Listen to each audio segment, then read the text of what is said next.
പക്ഷേ അതിന്റെ മോള് അവൾ നമ്മുടെ പ്രസീതയുടെ മകളല്ലേ? അവൾക്കൊരു നല്ല ഭാവി വേണ്ടേ? ആദ്യം നല്ല കുട്ടിയെ അവൻ അവളെ സംരക്ഷിക്കും, അതെനിക്ക് ഉറപ്പാ.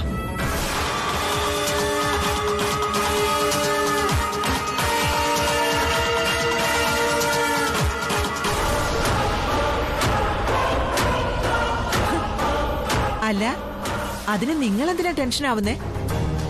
അതിന്റെ മോളുടെ ഭാവി അതെന്താവുമെന്നുള്ള പേടി. ആദ്യം അവളുടെ ഇപ്പോഴത്തെ അവസ്ഥ എന്താകുമെന്ന് അറിയട്ടെ, അത് കഴിഞ്ഞിട്ട് ആലോചിച്ചാ പോരെ ആതിരയുടെ ഭാവി.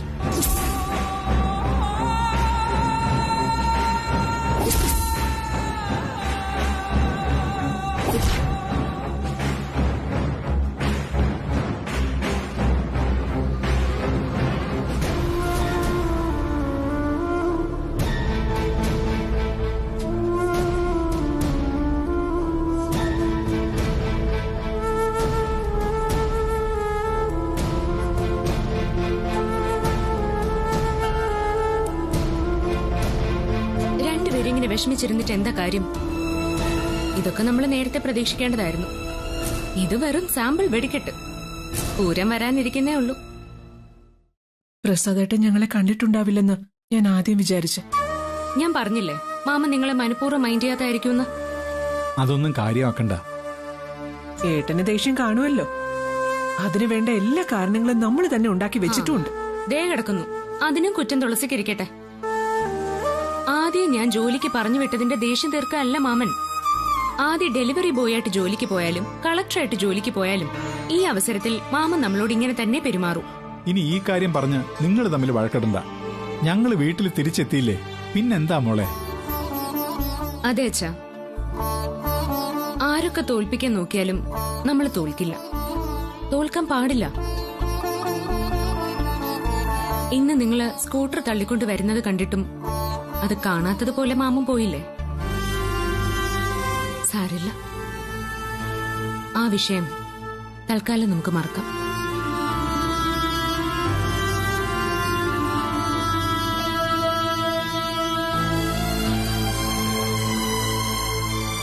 നീ പറഞ്ഞത് ശരിയാ മോളെ, നമുക്ക് മറക്കാം.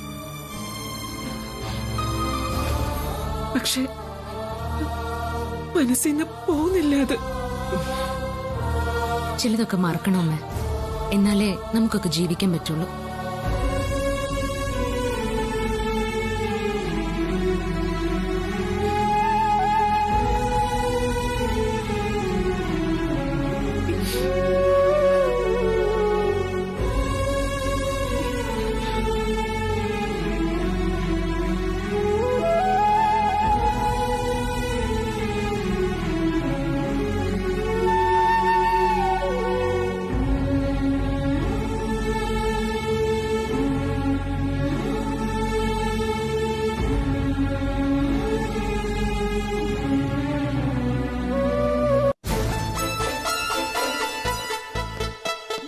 ആദ്യേട്ടാ, 1 minute. ആദ്യേട്ടാ ഒന്നിങ്ങ് വന്നേ.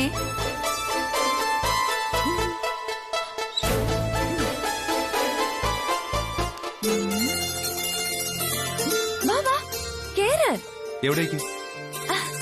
വണ്ടി ഓടിക്കാൻ ലൈസൻസ് ഇല്ലെന്ന് കരുതി ആദ്യേട്ടൻ വിഷമിക്കൊന്നും വേണ്ട, എനിക്ക് ലൈസൻസ് ഉണ്ട്. ആദ്യേട്ടന് എവിടെയാ പോണ്ടെന്ന് പറഞ്ഞാ ഞാൻ ഡ്രോപ്പ് ചെയ്യാം. കേറ്. നിന്റെ ഒരു ഹെൽപ്പും എനിക്ക് ആവശ്യമില്ല. ഇതെന്റെ ഹെൽപ്പ് അല്ല ആദ്യേട്ടാ, എന്റെ കടമയാ. ഇനി എന്നും ആദ്യേട്ടന്റെ കൂടെ ഞാനുണ്ടാവും. എന്നെ ഒരു ഡ്രൈവറായിട്ട് കണ്ടാ മതി. നിന്നെ ഒരു ഡ്രൈവറായിട്ടല്ല, ഒരു മനുഷ്യനായിട്ട് പോലും കാണാൻ പറ്റില്ല. കഴുത. കഴുതയോ? ഏയ്, കഴുത പോലൊന്നുമല്ല. ആദ്യേട്ടാ വാ കേറ്, ഞാൻ ഡ്രോപ്പ് ചെയ്യാം. നിനക്കെന്താ മലയാളം പറഞ്ഞ മനസ്സിലാവില്ലേ? കുറച്ചൊക്കെ, ചില വാക്കുകളൊക്കെ ഇപ്പോഴും കറക്റ്റ് അല്ല ആദ്യേട്ടാ. അതെ, നിന്റെ ഹെൽപ്പ് എനിക്ക് വേണ്ടെന്ന് ഞാൻ നേരത്തെ പറഞ്ഞു കഴിഞ്ഞു. ഇനി ഈ വണ്ടിയായിട്ട് എന്റെ പിന്നാലെ വന്ന വണ്ടി നീയെ റോട്ടിൽ നിന്ന് എഴുന്നേറ്റ് വരേണ്ടി വരും, മനസ്സിലായോ?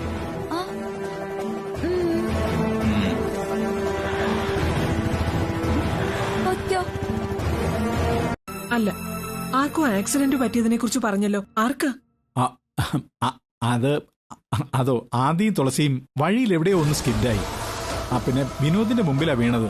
അതുകൊണ്ട് അവൻ തന്നെ അവരെ ഹോസ്പിറ്റലിലേക്ക് കൊണ്ടുപോയി. അയ്യോ, എന്നിട്ട് അവർക്ക് എന്തെങ്കിലും പറ്റിയോ ചേട്ടാ? ഭാഗ്യം കൊണ്ടൊന്നും പറ്റിയിട്ടില്ല. ആദ്യമോന് ചെറുതായിട്ടൊന്ന് തൊലി പോയി എന്ന് പറഞ്ഞു. ഈശ്വര, ഏത് ഹോസ്പിറ്റലിൽ അവരുള്ളത്? വാ, നമുക്കൊന്ന് പോയി നോക്കാം. അവർക്കൊന്നും പറ്റിയിട്ടില്ലെന്ന് പറഞ്ഞില്ലേ, അതുകൊണ്ട് അപ്പൊ തന്നെ ടി എടുത്ത് അവരെ പറഞ്ഞു വിട്ടൂന്ന്. നേരായിരിക്കോ പറഞ്ഞത്? അതോ നമ്മള് വിഷമിക്കാതിരിക്കാൻ വേണ്ടി പറഞ്ഞതാണോ? അങ്ങനൊന്നും ആയിരിക്കില്ല. ജേടൻ തുളസിമോളെ ഒന്ന് വിളിച്ചു നോക്ക്. വിളിക്ക്. ഈശ്വര,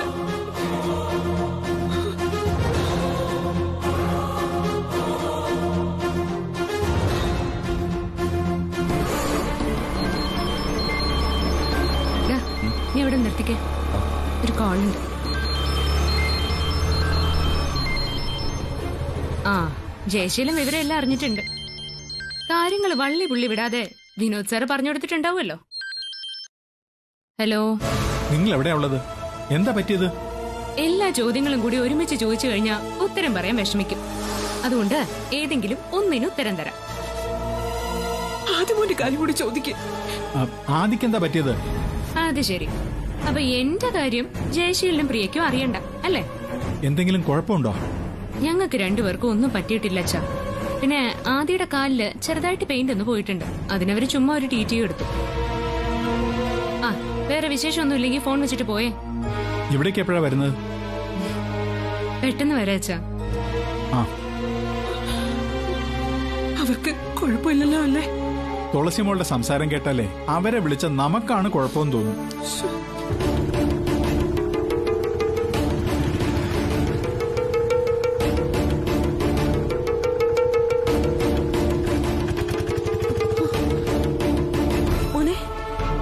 എന്താടാ പറ്റിയത്? നീ എന്തിനാടാ അവളുടെ വണ്ടിയുടെ പിന്നാലെ ചാടി കയറിയത്? ഓ, അപ്പോഴേക്ക് ഫുൾ ന്യൂസ് ഇവിടെ എത്തിയല്ലേ? നിനക്കൊന്നും പറ്റിയിട്ടില്ലല്ലോ? എനിക്കൊന്നും പറ്റിയിട്ടില്ല. നീ അപ്പോഴേക്കും എന്തിനാ ഹോസ്പിറ്റലിൽ നിന്ന് ഇറങ്ങി വന്നത്? പരിക്കൊന്നുമില്ല, പിന്നെന്തിനാ ഞാൻ അവിടെ നിൽക്കുന്നത്? തുളസിയുടെ വണ്ടിയുടെ പിന്നിൽ കയറിയതാ എല്ലാത്തിനും കാരണം. അല്ലാതെ എനിക്ക് വണ്ടി എടുക്കാൻ പറ്റില്ലല്ലോ. എന്റെ ലൈസൻസ് ബ്ലോക്ക് ചെയ്തിരിക്കുകയല്ലേ. കുറച്ച് കടന്ന കൈയാണ്. അത് ചെയ്താലേ നമ്മൾ വിചാരിച്ച പോലെ കാര്യങ്ങൾ നീങ്ങുള്ളൂ. നീ കാര്യം എന്താന്ന് വെച്ചാ പറ. തുളസി കാരണോ ആദിക്ക് ചെറുതാണെങ്കിൽ ഒരു ആക്സിഡന്റ് പറ്റിയത്.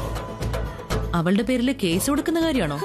കേസ് കൊണ്ടൊന്നും ഒരു കാര്യമല്ല ദുർഗേച്ചി. പിന്നെ ഈ ചാൻസ് ഉപയോഗിച്ച് പ്രിയയും പ്രസാദ് സാറും തമ്മിൽ കൂടുതൽ അകലണം. നമ്മൾ അകറ്റണം. ആ കാര്യത്തിൽ നീ ടെൻഷൻ അടിക്കണ്ട. പ്രസാദേട്ടൻ പ്രിയയിൽ നിന്ന് ഒരുപാട് അകലത്തിലായിപ്പോ. അതുപോലെ അല്ല, ഇപ്പൊ പ്രസാദ് സാറിന്റെ ഉള്ളിൽ പ്രിയോട് സ്നേഹമൊക്കെ ഉണ്ട്. ഉണ്ട്. അതുപോലും ഉണ്ടാവരുത്. അതൊന്നും നടക്കുമെന്ന് തോന്നുന്നില്ല. നടക്കും. പ്രിയെ പ്രസാദ് സാറിന് കണ്ണിന് നേരെ കാണുന്നത് പോലും ഇഷ്ടമില്ലാത്ത രീതിയിലാക്കണം. നീ നടക്കുന്ന കാര്യം വല്ലതും പറ.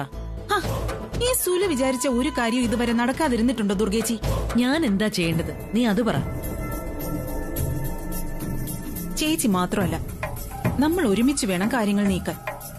ദുർഗേച്ചിയും മംഗളപ്പച്ചിയും ആതിരയും എനിക്കൊപ്പം നിന്ന് തന്ന പ്രസാദ് സാറിനെയും പ്രിയയും തമ്മിൽ അകറ്റുന്ന കാര്യം ഈ ഞാൻ ഏറ്റു. ഞങ്ങൾ നിന്റെ കൂടെയുണ്ട്.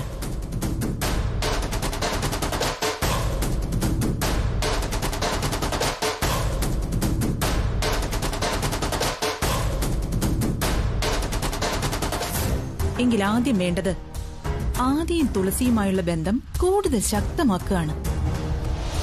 എന്താ? അവരെ തമ്മിൽ എങ്ങനെ അകറ്റാന്ന് ആലോചിക്കുമ്പോഴാ നീ അവരെ അടുപ്പിക്കുന്ന കാര്യം പറയുന്നത്? അതല്ല ദുർഗേച്ചി, ആദിയും തുളസിയും തമ്മിൽ അകലാൻ പറ്റാത്ത വിധം അടുത്തു കഴിഞ്ഞൊന്ന് പ്രസാദ് സാറിനെ നമ്മൾ വിശ്വസിപ്പിക്കണം. അതുകൊണ്ട് എന്ത് കാര്യം?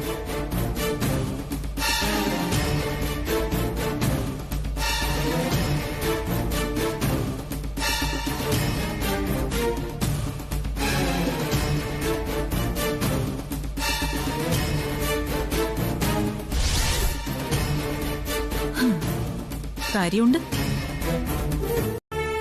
പറഞ്ഞല്ലോ, ആദിത്യന്റെ തുളസിയുടെ യഥാർത്ഥ മാതാപിതാക്കൾ ആരാണെന്ന് പ്രസയും ദുർഗേച്ചിയും അറിയണം. അത് ഇനിയും വൈകിക്കൂടാ. ഡോക്ടർ തന്നെ ആ കാര്യം പ്രസാദേട്ടനോട് പറയണം. നിങ്ങൾക്ക് പറയാൻ പാടില്ലായിരുന്നോ? അത് വർഷം ഒരുപാട് കഴിഞ്ഞില്ലേ മാഡം? എന്തുകൊണ്ട് ഇത്രയും കാലം ഈ ഒരു രഹസ്യം ഞങ്ങളോട് പറഞ്ഞില്ല എന്ന് അവര് ചോദിച്ച? മാത്രമല്ല, ഞങ്ങൾ പറഞ്ഞാൽ ചിലപ്പോ പ്രസയും ദുർഗേച്ചിയും അത് വിശ്വസിക്കണമെന്നില്ല. ഡോക്ടറാവുമ്പോ അവർക്കത് നിഷേധിക്കാൻ കഴിയില്ല. എന്തിനാ ഇപ്പൊ ഇങ്ങനെ ഒരു തുറന്നു പറച്ചിൽ? അതിന്റെ ആവശ്യമുണ്ടോ? ഉണ്ട് മാഡം. ഇനി ഈ ഭാരം നെഞ്ചിൽ താങ്ങി നടക്കാൻ ഞങ്ങളെ കൊണ്ട് വയ്യ. തുളസി ACP കൃഷ്ണപ്രസാദിന്റെ മകളാണ്. കൃഷ്ണപ്രസാദിനെ സംബന്ധിച്ച് അത് വിശ്വസിക്കാൻ പറ്റാത്തൊരു സത്യമാണ്. പ്രസയത് അംഗീകരിക്കാൻ തയ്യാറാവില്ലെന്നറിയാം. ദുർഗേച്ചിയും ഒരു കാരണവശാലും അത് സമ്മതിച്ചു തരില്ല. ആ സ്ഥിതിക്ക് ആ രഹസ്യം നമ്മൾ 3 പേരിൽ ഒതുങ്ങുന്നതല്ലേ നല്ലത്. പ്രസ ഇപ്പൊ പഴയ ആളല്ല. തുളസിന്ന് വെച്ചാ പ്രസയ്ക്ക് ജീവനായിരുന്നു. പക്ഷേ ഇപ്പൊ ഒരു കാരണമില്ലാതെ പ്രസ തുളസി വെറുക്കുന്നു. ഇവന്റെ മനസ്സിൽ തുളസിയെക്കുറിച്ചുള്ള സ്നേഹം കുറെ കൂടി കുത്തിക്കേറ്റണം. ആ മോഹവലയത്തിൽപ്പെട്ട് ആദ്യ തുളസിയുമായി ഒളിച്ചോടണം. ആ ഒളിച്ചോട്ടത്തിൽ വെച്ച് ഇവനെയും തുളസിയും പിടികൂടണം. എന്നിട്ട് ഒളിച്ചോട്ടത്തിന് കാരണം പ്രിയയാണെന്ന് വരുത്തി തീർക്കണം. അല്ല, സുലോനെ എന്താ ഇവിടെ? അത് മോനെ, ഞാനൊരു സ്വപ്നം കാണുമായിരുന്നു. സ്വപ്നോ? എന്ത് സ്വപ്നം? പിന്നെ ഒരു മലർപ്പൊടിക്കാരന്റെ സ്വപ്നേ. സ്വപ്ന അവസാനം തവിടുപൊടിയായ കഥയല്ലേ? കേട്ടായിരുന്നല്ലേ? നല്ല കഥയായിരുന്നു. എനിക്ക് തോന്നി. എന്ത്? മോൻ തുളസിയെ ഓർത്ത് അവളുടെ ഫോട്ടോയും നോക്കി ഇരിക്കാവൂന്ന്. ഏയ്, അങ്ങനെയൊന്നുമില്ല. എന്നാലേ അങ്ങനെയൊക്കെ വേണം. ആരെ സ്നേഹിച്ചിട്ടില്ലെങ്കിലും സ്നേഹിക്കുന്നവരുടെ മനസ്സ് എനിക്കറിയാം. സുലു ആന്റി ഇതുവരെയും ആരെയും സ്നേഹിച്ചിട്ടില്ലേ? എന്നെയൊക്കെ ആരെ സ്നേഹിക്കാനാ മോനെ? സ്നേഹിക്കാനും സ്നേഹിക്കപ്പെടാനും ഒക്കെ ഒരു ഭാഗ്യം വേണം. ആദ്യം തുളസിയും ഒരുപാട് ഭാഗ്യം ചെയ്തവരാ. ഭാഗ്യം ഉണ്ടായതുകൊണ്ട് മാത്രം കാര്യമില്ലല്ലോ ആന്റി. അതൊക്കെ അനുഭവിക്കാൻ പറ്റണ്ടേ? ആര് പറഞ്ഞു അനുഭവിക്കാൻ പറ്റില്ലെന്ന്? ഞാൻ എന്തായാലും ആദ്യയുടെയും തുളസിയുടെയും ഭാഗത്താ. അമ്മയെ കാണുമ്പോ അമ്മയുടെ ഭാഗത്തും അല്ലേ? അതെനിക്ക് വേറെ നിവൃത്തിയില്ലാഞ്ഞിട്ടല്ലേ മോനെ. ദുർഗേച്ചി എനിക്ക് സ്വന്തം ചേച്ചി തന്നെയാ. ചേച്ചി പറയുന്നത് അനുസരിക്കാതിരിക്കാൻ എന്നെ കൊണ്ട് പറ്റില്ല. ദേ, പക്ഷേ ഹൃദയം കൊണ്ട് ഞാൻ നിന്റെയും തുളസിയുടെയും ഭാഗത്തായിരിക്കും. പറയൂ, ഞാൻ എങ്ങനെയാ ഡോക്ടറെ സഹായിക്കേണ്ടത്? എന്ത് ഹെൽപ്പാണ് ഡോക്ടർ എന്റെ അടുത്ത് പ്രതീക്ഷിക്കുന്നത്? സോൾവ് ചെയ്യാൻ പറ്റാത്ത പ്രശ്നങ്ങളില്ലെന്നറിയാം. Of course. ചില കാര്യങ്ങൾ ചില പ്രത്യേക സാഹചര്യങ്ങളാൽ നമുക്ക് രഹസ്യമാക്കി വെക്കേണ്ടി വരും.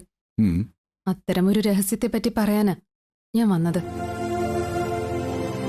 ജീവിതം ചിലപ്പോ അങ്ങനെയൊക്കെയാണ് അല്ലേ സർ? യെസ്. നമ്മൾ വിചാരിക്കുന്നത് പോലെ ലൈഫ് മൂവ് ചെയ്യണമെന്ന് പറയുന്നത് ഭിട്ടിത്വമാണ്. ഞാനിത് പറയുമ്പോ സർ ക്ഷമയോടെ കേൾക്കണം. To err is human, to forgive is divine എന്നല്ലേ? തെറ്റുകൾ മനുഷ്യ സഹജമാണ്. അത് ക്ഷമിക്കാൻ ദൈവികമായ ഒരു മനസ്സ് തന്നെ വേണം. ഡോക്ടർ ഇതുവരെ കാര്യം പറഞ്ഞില്ല.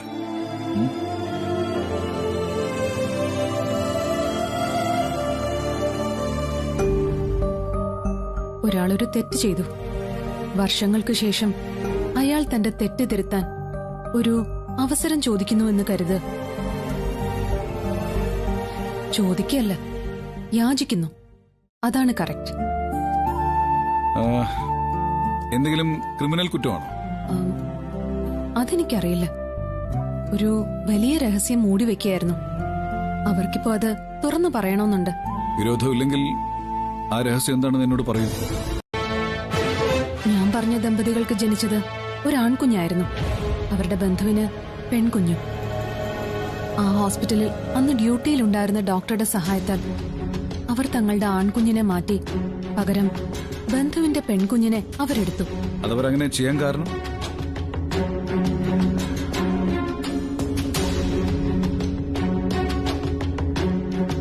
ദയ.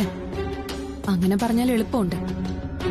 ബന്ധുവിനും അവളുടെ വീട്ടുകാർക്കും പെൺകുഞ്ഞുണ്ടാവാനായിരുന്നു ആഗ്രഹം. ജനിച്ചതാവട്ടെ ആൺകുഞ്ഞു. ഇതറിഞ്ഞ ദമ്പതികൾ സ്വന്തം കുഞ്ഞിനെ അവർക്ക് നൽകി പകരം ബന്ധുവിന് ജനിച്ച പെൺകുഞ്ഞിനെ സ്വീകരിക്കാൻ കാട്ടിയ കാരുണ്യമെന്നോ ത്യാഗമെന്നോ ഒക്കെ വേണമെങ്കിൽ പറയാം. ഇതിന് സപ്പോർട്ട് ചെയ്ത് ആരാന്നാ പറഞ്ഞു? അവിടെ അന്ന് ഡ്യൂട്ടിയിലുണ്ടായിരുന്ന ഡോക്ടർ. അവരാണ് മറ്റാരും അറിയാതെ കുഞ്ഞുങ്ങളെ തമ്മിൽ മാറ്റിയത്.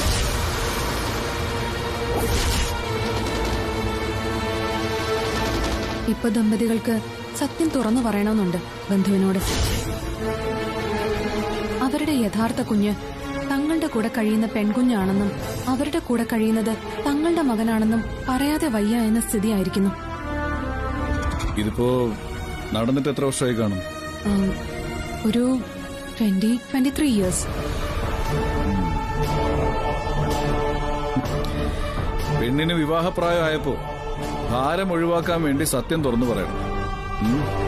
അതായിരിക്കും ഉദ്ദേശം അല്ലേ? ഒരിക്കലും അല്ല. പിന്നെ കുറ്റബോധമായിരിക്കാം. ഡോക്ടർക്ക് ഈ കാര്യത്തിൽ വല്ല പങ്കുണ്ട്?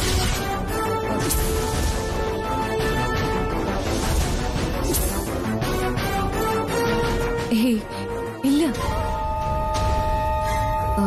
എന്റെ ഒരു ഫ്രണ്ട് എന്നോട് ഷെയർ ചെയ്തപ്പോ ഞാനതിന്റെ നിയമവശങ്ങൾ അറിയാൻ വേണ്ടി സാറിനെ കണ്ടുവെന്ന് മാത്രം. ഇത് ക്രിമിനൽ കുറ്റമാണ്.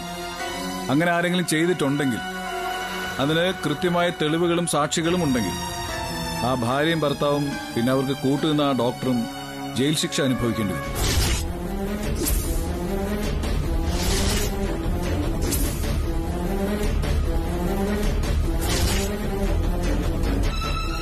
പിന്നെ ആ സംഭവം നടന്നു എന്ന് പറയുന്ന ഹോസ്പിറ്റൽ, അതിനെതിരെയും കേസുണ്ടാവും. ഇതെന്താ തമാശ കളിയാണ്? പരസ്പരം തുറന്നു പറഞ്ഞ ക്ഷമിക്കാവുന്ന കാര്യമല്ലേ ഉള്ളൂ സർ. ഡോക്ടർ നേരത്തെ പറഞ്ഞ ടു ഫോർഗീവ് ഈസ് ഡിവൈൻ എന്ന് പറയുന്ന അമാനുഷികമായിട്ടുള്ള ക്ഷമ, അത് കുട്ടിയുടെ യഥാർത്ഥ പാരന്റ്സിന് ഉണ്ടാവണമെന്നില്ല. തന്റെ മകളെ വർഷങ്ങൾക്ക് ശേഷം തിരിച്ചേൽപ്പിച്ചിട്ട് ഇവളെ ഞങ്ങൾ പ്രസവ സമയത്ത് നിങ്ങൾ അറിയാതെ എക്സ്ചേഞ്ച് ചെയ്തതായിരുന്നു എന്നൊക്കെ പറഞ്ഞൊരു ക്ഷമാപണമായിട്ടൊക്കെ ചെന്നാൽ അത് പൊറുക്കാൻ മാത്രം ക്ഷമയുള്ള ആളുകൾ ഇന്നുണ്ടാവണമെന്നില്ല. ആ വിവരം പ്രസാദേട്ടന് നമ്മൾ ഒറ്റുകൊടുക്കും. അതോടെ പ്രസാദേട്ടന് ആദ്യ കൈയോടെ പിടികൂടും. വേഗം തന്നെ ആദ്യമായിട്ടുള്ള വിവാഹം നടത്തുകയും ചെയ്യും.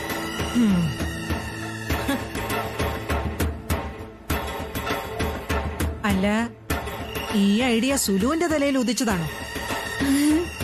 അതെ അപ്പച്ചി. കൊള്ളാം. ആദിയും ആതിരയും തമ്മിലുള്ള വിവാഹം നടക്കാൻ ഇതിലും നല്ല ഐഡിയ വേറെയില്ല. ഇതാ ഞാൻ പറഞ്ഞത് അപ്പച്ചി. ആദ്യം തുളസിയും തമ്മിൽ ഒളിച്ചോടണം. അതാ ആദ്യം വേണ്ടത്. അത് നമ്മൾ വിചാരിച്ച നടക്കുന്ന കാര്യമാണോ? ആ കാര്യമൊക്കെ ഞാൻ നോക്കിക്കോളാം. ആദിക്കും തുളസിക്കും ഒളിച്ചോടാൻ സൗകര്യം ഒരുക്കിയത് പ്രിയയും ജയനും ആണെന്ന് നമ്മൾ വരുത്തി തീർക്കണം. അവിടെയാ നമ്മൾ മിടുക്ക് കാണിക്കേണ്ടത്. പ്രിയയുടെയും ജയന്റെയും സപ്പോർട്ടോടു കൂടിയാണ് ആദ്യം തുളസിയെ ഒളിച്ചോടിയതെന്ന് വരുത്തി തീർക്കാൻ കഴിഞ്ഞാൽ പിന്നെ പ്രസാദേട്ടൻ ഒരിക്കലും പ്രിയയെ സ്നേഹിക്കില്ല. സ്നേഹിക്കില്ല എന്നല്ല, വെറുക്കും. അതാ ഉണ്ടാവാൻ പോകുന്നത്. ചുലു, ഞാൻ വിചാരിച്ചതേ നിന്റെ തല മുഴുവനും കളിമണ്ണാണെന്നാ. കളിമണ്ണിലല്ലേ അപ്പച്ചി നല്ല പുല്ല് വളരുന്നത്. അവിടേക്കേമി. അപ്പച്ചി വാ, നമുക്ക് വിശദമായിട്ടൊന്ന് ആലോചിക്കാം.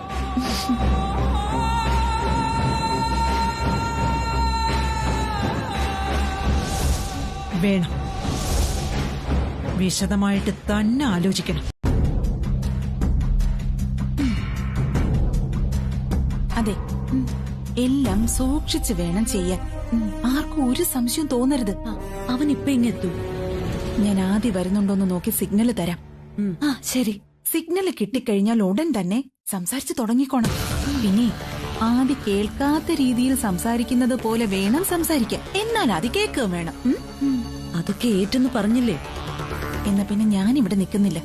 ഞാൻ നിന്നാ ചിലപ്പോ ആദിക്ക് സംശയം തോന്നിയാലോ. അവൻ വരുന്നുണ്ടോന്ന് നോക്കിയിട്ട് ഞാൻ സിഗ്നൽ തരാം. തയ്യാറായിരുന്നോണേ.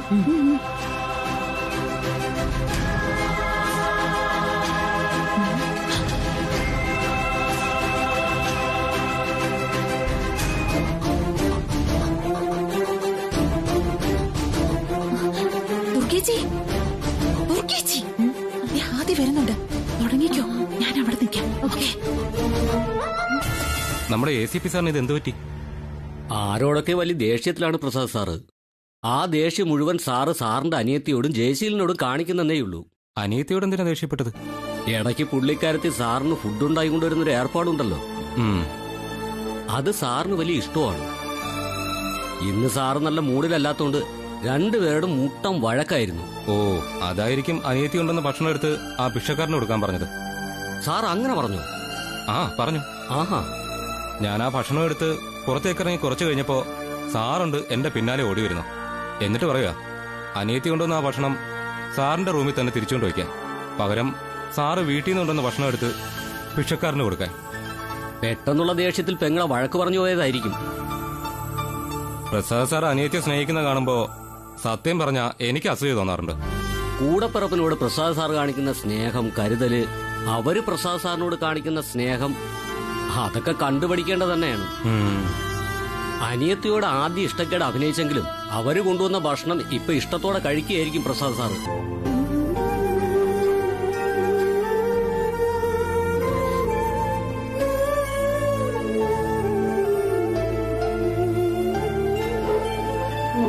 മതി കരഞ്ഞത്. ഇതൊക്കെ നമ്മൾ നേരത്തെ പ്രതീക്ഷിച്ചതല്ലേ. ഇത് കുടിച്ചാട്ടെ രണ്ടുപേരും. എനിക്കൊന്നും വേണ്ട. കുടിക്കാനാ പറഞ്ഞത്. അമ്മ മാമന് വേണ്ടി കൊണ്ടുപോയ ഫുഡ് മാമൻ അതേതോ ഭിക്ഷക്കാരന് കഴിക്കാൻ കൊടുത്തുവിട്ടു. ശരിക്കും ഓർത്താ അതൊരു നല്ല കാര്യല്ലേ? മാമന് കഴിക്കാനുള്ള ഭക്ഷണം ദുർഗമ്മ വീട്ടിൽ നിന്ന് കൊടുത്തുവിട്ടിട്ടുണ്ട്. മാമൻ ഇപ്പൊ അത് വയറ് നിറച്ച് കഴിച്ചു കാണും. നമ്മൾ കൊടുത്ത ഭക്ഷണം കഴിച്ച ഒരാളുടെ വിശപ്പ് മാറുന്നുണ്ടെങ്കിൽ അതാ ഈശ്വരന് ഇഷ്ടപ്പെടുക. ഈശ്വരന്റെ ഇഷ്ടത്തിനും പ്രീതിക്കും വേണ്ടിയല്ല ഞാൻ ഏട്ടന് ഭക്ഷണം ഉണ്ടാക്കിക്കൊണ്ടുപോയത്. എന്റെ ഒരു മനസ്സുഖത്തിനു വേണ്ടിയാ. എല്ലാം അറിഞ്ഞിട്ടും നമ്മൾ പ്രസയെ കാണാൻ പോരുതായിരുന്നു. തെറ്റ് നമ്മുടെ ഭാഗത്താ. അങ്ങനെ പോയതുകൊണ്ടല്ലേ ഇപ്പോ ഇങ്ങനെ വിഷമിക്കേണ്ടി വന്നത്. അന്ന് ക്ഷേത്രത്തിൽ വെച്ചും നമുക്ക് സെയിം അനുഭവം ഉണ്ടായതല്ലേ. മാമൻ നമ്മളെ മൈൻഡ് ചെയ്യാതെ ആദ്യം കൂട്ടിപ്പോയത് അമ്മ മറന്നോ? എല്ലാം മറക്കണമെന്ന് നീ തന്നെ എന്നെ പറഞ്ഞു പഠിപ്പിച്ചത്. പക്ഷെ ഞാൻ എന്റെ മനസ്സിനെ എത്ര പഠിപ്പിക്കാൻ നോക്കിയിട്ടും പറ്റുന്നില്ല. തോറ്റു പോകുന്നു എല്ലായിടത്തും. നമ്മൾ എത്ര അനുഭവിച്ചമ്മേ മാമന്റെ അവഗണന. എത്രമാത്രം നമ്മൾ സഹിച്ചു. ഇനിയെങ്കിലും അമ്മയെന്ന് മനസ്സിലാക്ക. അമ്മയും ഞാനും അച്ഛനും ഒരുപാട് സ്നേഹിച്ചിരുന്ന, നമ്മളെ മൂന്നുപേരെയും ഒരുപാട് സ്നേഹിച്ചിരുന്ന അമ്മയുടെ ആ പഴയ പ്രസാദേട്ടനല്ലാതെ.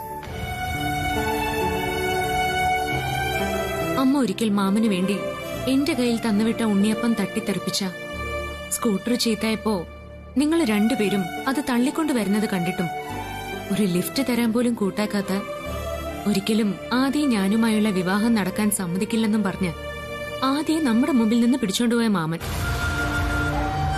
അങ്ങനെ ഒരാളിൽ നിന്നും ഇനി ഒരു കാരുണ്യം അമ്മ പ്രതീക്ഷിക്കണ്ട.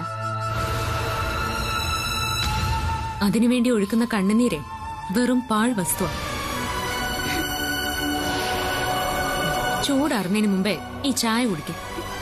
ഇല്ലെങ്കിലേ അമ്മ ഇപ്പൊ ഒഴുക്കിക്കൊണ്ടിരിക്കുന്ന കണ്ണീര് പോലെ ഇതും വെറുതെ ആവും.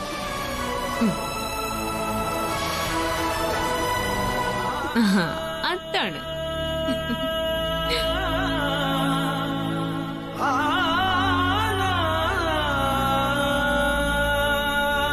തുളസി, അച്ഛൻ എന്നെ ഇവിടെ വീട്ടു തടങ്കലിലാക്കിയിരിക്കുക. പുറത്തു പോവാനോ ആരെയും ഫോൺ ചെയ്യാനോ പാടില്ല. അങ്ങനെ എന്തെങ്കിലും കണ്ട അച്ഛനെ വിവരം അറിയിക്കാൻ ആ ആതിര പിശാചിനെ ഏൽപ്പിച്ചിരിക്കാം.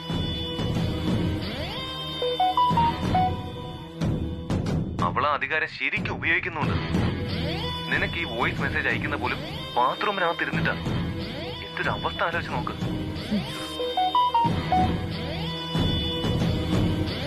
രണ്ട് ദിവസത്തേക്ക് അച്ഛൻ സ്ഥലത്തുണ്ടാവില്ല. അതുകൊണ്ടാ ആ ആതിരയെ സെക്യൂരിറ്റി പണി ഏൽപ്പിച്ചിരിക്കുന്നത്. നിന്റെ അച്ഛന് വട്ടായോ?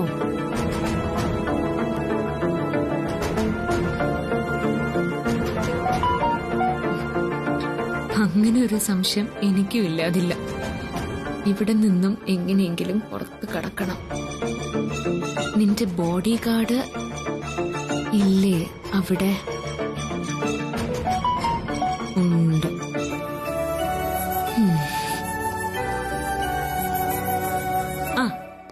അച്ഛൻ അറിഞ്ഞ ആദ്യ വീട്ടു തടങ്കല്ല. ഉം? മാമൻ കുറച്ചു ദിവസം അവിടെ ഉണ്ടാവില്ലെന്ന്. പകരം ആദ്യെ പുറത്തു പോകാതെയും ഫോൺ ചെയ്യാതെയും നോക്കേണ്ട ഡ്യൂട്ടി ആതിരയ്ക്ക് നൽകി. അവളത് മാക്സിമം ഉപയോഗിക്കുന്നുണ്ട്. പ്രസ എവിടെ പോയതാ? അതറിയില്ല. ഞാൻ മാമനെ ഒന്ന് കാണണമെന്ന് വിചാരിച്ചിരിക്കായിരുന്നു. ആ എവിടെ പോയാലും തിരിച്ചു വരുമല്ലോ. എനിക്ക് പറയാനുള്ളത് മാമ വന്നിട്ട് പറയാം. അതിനെ നിന്റെ അനുവാദമൊന്നും എനിക്ക് ആവശ്യമില്ല. ആദ്യേട്ടൻ ഇവിടെ നിന്ന് പുറത്തു പോയാ ആ നിമിഷം ഞാൻ അങ്കിളിനെ വിളിക്കും. അങ്കിളിനോട് പറയും. പിന്നെന്താ ഉണ്ടാവുമെന്ന് ആദ്യേട്ടനെ അറിയാലോ. ഇത് വലിയ കഷ്ടമായല്ലോ. എനിക്കൊന്ന് പുറത്തിറങ്ങിക്കൂടാ, ആരുമായിട്ട് ഫോണിൽ സംസാരിച്ചൂടാ. ഇങ്ങനെയാണെങ്കിലേ എനിക്ക് വല്ല ഭ്രാന്ത് കൊടുത്ത് ഈ മുറി തന്നെ കെട്ടി തൂങ്ങി അങ്ങ് ചാവും. അതൊന്നും എന്റെ മാറ്റർ അല്ല. എന്നാലും ആദ്യേട്ടനെ ചാകാൻ ഞാൻ സമ്മതിക്കില്ല. നീയും കൂടി ചാവുമായിരിക്കും. നോ, ഞാൻ എന്റെ താമസം ഈ റൂമിലേക്ക് മാറ്റും. ആദ്യേട്ടന്റെ ജീവൻ രക്ഷിക്കാൻ വേണ്ടി ഞാൻ ഇതിനകത്ത് താമസാക്കിയാലും എന്നെ ആരും ഒന്നും പറയില്ല. ദേവി ഇതൊന്ന് പോയി തരൂ. ആ ഞാൻ പോവാ. പക്ഷേ കെട്ടി തൂങ്ങില്ല എന്ന് പ്രോമിസ് ചെയ്യണം.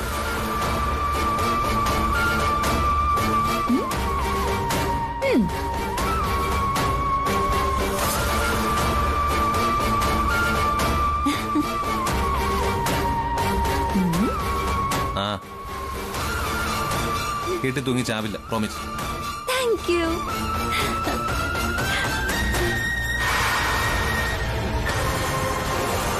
സുലാൻഡി, ആദ്യമായിട്ട് ലോക്ക് ചെയ്ത ഗേറ്റ് ചാടി കടന്നു പോയിരിക്കുന്ന. എന്റെ ആദരമോളെ, ഈ പ്രേമം തലേ കയറി പിടിച്ചാലേ ഗേറ്റ് അല്ല ചൈന മതിൽ വരെ ചാടിക്കിടക്കും. ആദ്യ തുളസിയും കൊണ്ട് നാട് വിട്ട് കാണുമെന്നാണോ നീ പറഞ്ഞു വരുന്നത്? അതിലിനി സംശയിക്കേണ്ട കാര്യമൊന്നുമില്ല. അയ്യോ, പ്രസാദങ്ങൾ എന്നെ ഇവിടുന്ന് ഓടിക്കും. ഇനി ഞാൻ ജീവിച്ചിരിക്കില്ല. ദുർഗാൻഡി, ഞാൻ ഇനി പ്രസാദങ്ങളോട് എന്ത് പറയും? പ്ലീസ് ഹെൽപ്പ് മീ ദുർഗാൻഡി. പ്രസാദേട്ടനോട് നമുക്ക് എന്ത് വേണമെങ്കിലും പറയാം. പക്ഷേ ആദി ആ ഒരുമ്പെട്ടവളെയും കൊണ്ടാണ് ഓടിപ്പോയിട്ടുള്ളതെങ്കിൽ അവരേത് നരകത്തിൽ പോയി ഒളിച്ചാലും ഞാനവരെ വിടില്ല. ദുർഗേശി എന്തിനെങ്ങനെ ടെൻഷൻ അടിക്കുന്നേ? ഇങ്ങനെയൊക്കെ നമ്മൾ നേരത്തെ പ്ലാൻ ചെയ്ത കാര്യമല്ലേ? ആദ്യം തുളസിയും ഒളിച്ചോടണം. അതിന്റെ കാരണം പ്രിയയാണെന്ന് നമ്മൾ വരുത്തി തീർക്കുകയും ചെയ്യും. അതോടെ പ്രസാദ് സാർ പ്രിയയെ വെറുക്കും. എല്ലാം നമ്മൾ വിചാരിക്കുന്ന പോലെയല്ലേ കാര്യങ്ങൾ പോകുന്നേ? അല്ല, ഇത് കൈവിട്ട കളിയാണ്. ആദ്യം തുളസി ഓടിപ്പോയി എവിടെ ചെന്നെങ്കിലും വിവാഹം കഴിച്ച നിന്റെ തലയിൽ ഉദിച്ച മണ്ടൻ ഐഡിയ പോലെ അല്ല ജീവിതം. അതിന് ദുർഗേച്ചി എന്തിനാ എന്നോട് ദേഷ്യപ്പെടുന്നേ?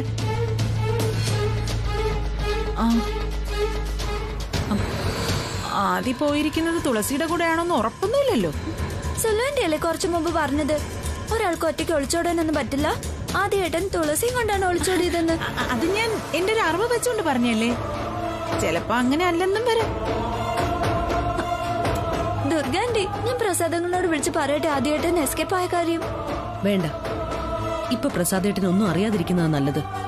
അത് പ്രശ്നമാവും ദുർഗാൻഡി. ആദ്യം തുളസി ഒരുമിച്ചാണോ പോയതെന്ന് ആദ്യം അറിയട്ടെ.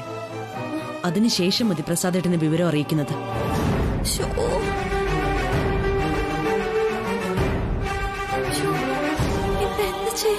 ആതിരെ, ദുർഗേച്ചി പറഞ്ഞതാ നല്ലത്. പക്ഷെ തുളസി ആദ്യേട്ടന്റെ കൂടെ ഉണ്ടോന്ന് എങ്ങനെ അറിയും?